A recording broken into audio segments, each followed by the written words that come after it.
Bismillahirrahmanirrahim. Assalamualaikum warahmatullahi wabarakatuh. Nama saya Imam Munir. Saya akan memaparkan hasil ujian tengah semester saya pada mata kuliah Etika Bisnis. Di sini saya akan menganalisa etika bisnis pada praktik overclaim produk skincare dan penggunaan bahan berbahaya.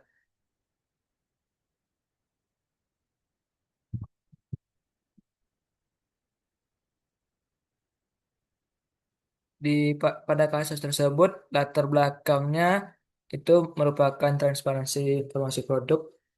Konsumen berhak memperoleh informasi yang benar dan jelas. Beberapa produk skincare memberikan klaim yang berlebihan atau overclaim. Ditemukan penggunaan bahan berbahaya pada informasi yang memadai. Praktik ini menimbulkan masalah etika dan risiko kesehatan pada konsumen. Jadi sumber kasus tersebut diperoleh dari artikel liputan 6 dokter estetika ungkap daftar skincare yang overclaim hingga ditemukan bahan berbahaya hidroquinone. Jadi pandangan terhadap praktik overclaim di sini saya tidak setuju dengan praktik tersebut. Ini merupakan pertanyaan yang pertama yang dilakukan oleh sebagian perusahaan skincare karena tindakan tersebut bertentangan dengan prinsip kejujuran dan tanggung jawab pada etika bisnis. Overclaim terjadi ketika perusahaan memberikan klaim manfaat yang berlebihan atau tidak didukung oleh bukti ilmiah yang memadai.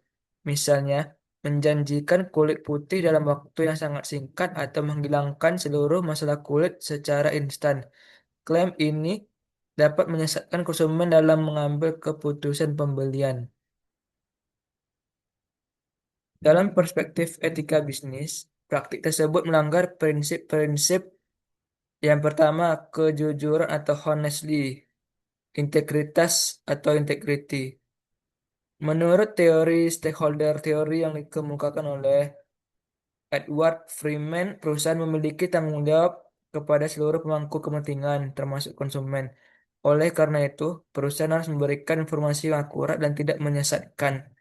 Selain itu, berdasarkan pendekatan deontologi Immanuel Kant, suatu tindakan dianggap etis apabila dilakukan berdasarkan kewajiban moral, bukan semata-mata untuk memperoleh keuntungan. Dengan demikian, perusahaan seharusnya mengutamakan kejujuran dalam berkomunikasi produk meskipun hal tersebut mungkin mengurangi daya tarik pemasaran yang pendek.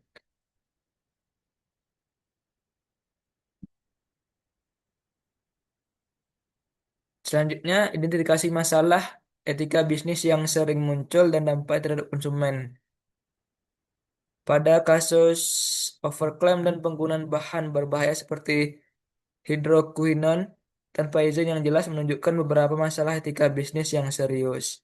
Yang pertama, terdapat unsur penipuan atau misleading information atau yang menyesatkan informasinya, yaitu ketika perusahaan menyampaikan informasi yang tidak sesuai dengan kondisi yang sebenarnya. Yang kedua, terdapat pengabaian terhadap keselamatan konsumen karena penggunaan bahan berbahaya dapat menimbulkan risiko kesehatan yang signifikan. Nilai-nilai etika bisnis yang diabaikan dalam kasus ini antara lain. Yang pertama itu kejujuran atau honestly dalam menyampaikan informasi produk. Yang kedua itu keadilan atau fairness dalam memberikan informasi yang benar kepada konsumen. Yang ketiga, akuntabilitas atas dampak produk yang dipasarkan. Selanjutnya, transparansi. Yang terakhir yaitu perlindungan konsumen.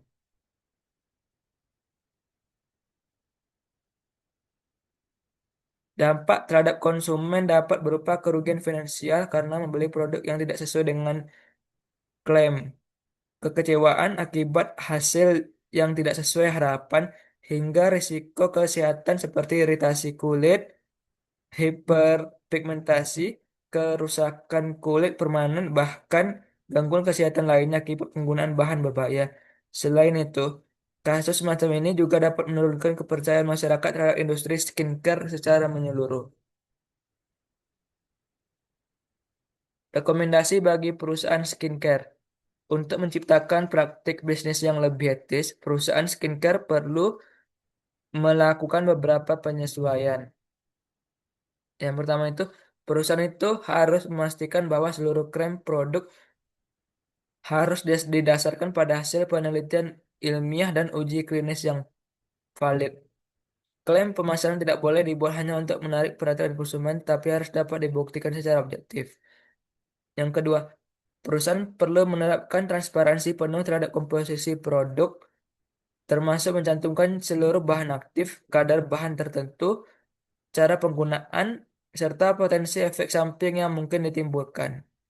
Yang ketiga, perusahaan harus melakukan pengujian keamanan secara berkala dan berkualitas produk secara berkala juga. Melalui laboratorium yang kompeten dan independen, hasil pengujian tersebut dapat dipublikasikan untuk meningkatkan kepercayaan konsumen. Selanjutnya, perusahaan perlu membentuk sistem pengawasan internal dan kode etik perusahaan yang mengatur standar komunikasi pemasaran serta keamanan produk. Karyawan dan tim pemasaran harus diberikan pelatihan mengenai etika bisnis dan perlindungan konsumen.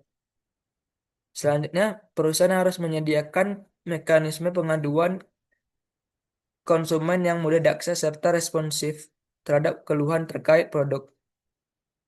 Penyesuaian tersebut akan meningkatkan tanggung jawab perusahaan karena menunjukkan komitmen untuk melindungi konsumen, bukan sekedar mengejar keuntungan. Dalam konsep Corporate Social Responsibility atau CSR, perusahaan tidak hanya bertanggung jawab menghasilkan keuntungan, tapi juga menjaga kesejahteraan masyarakat dan lingkungan. Selanjutnya, regulasi pemerintah yang berlaku di Indonesia. Keamanan produk kosmetik dan skincare diatur oleh beberapa regulasi penting. Antara lain Undang-Undang Nomor 8 Tahun 99 tentang Perlindungan Konsumen yang mengatur hak konsumen untuk memperoleh informasi yang benar, jelas, dan jujur mengenai barang atau jasa yang digunakan. Yang kedua, Undang-Undang Nomor 17 Tahun 2023 tentang Kesehatan yang mengatur aspek keamanan dan mutu produk kesehatan yang beredar di masyarakat.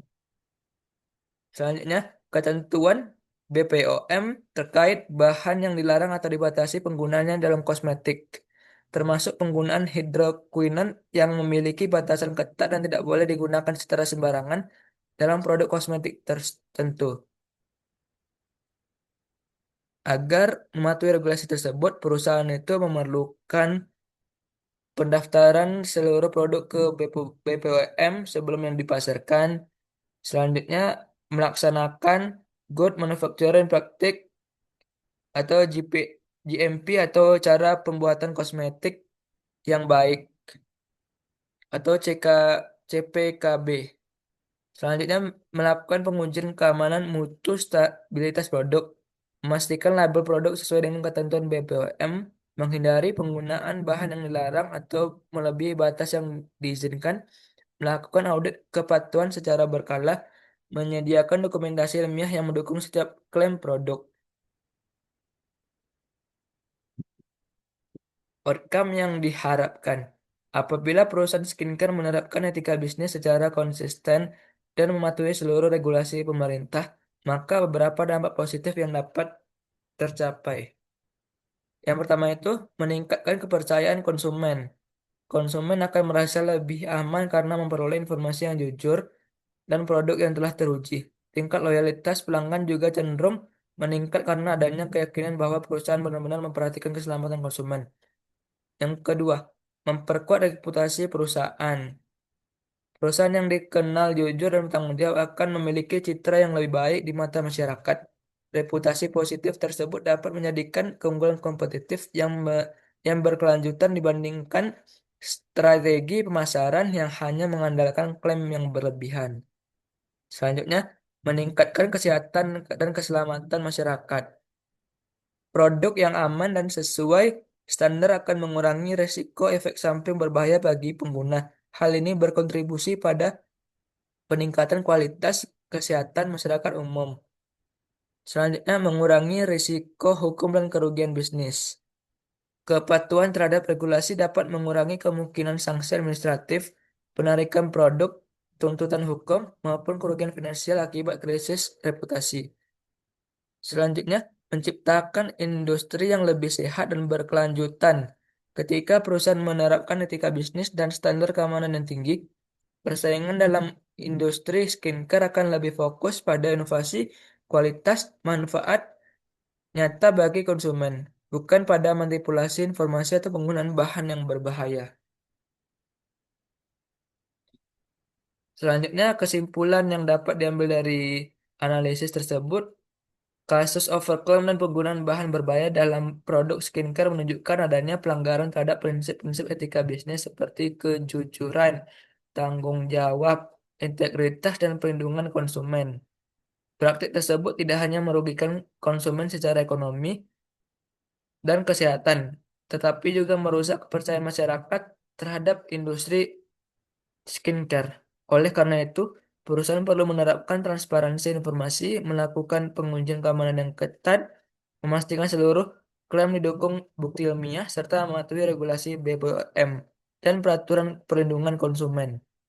Dengan penerapan etika bisnis yang baik, perusahaan dapat membangun kepercayaan konsumen, memperbaiki reputasi, mengurangi risiko hukum, dan memberikan kontribusi positif bagi kesehatan masyarakat.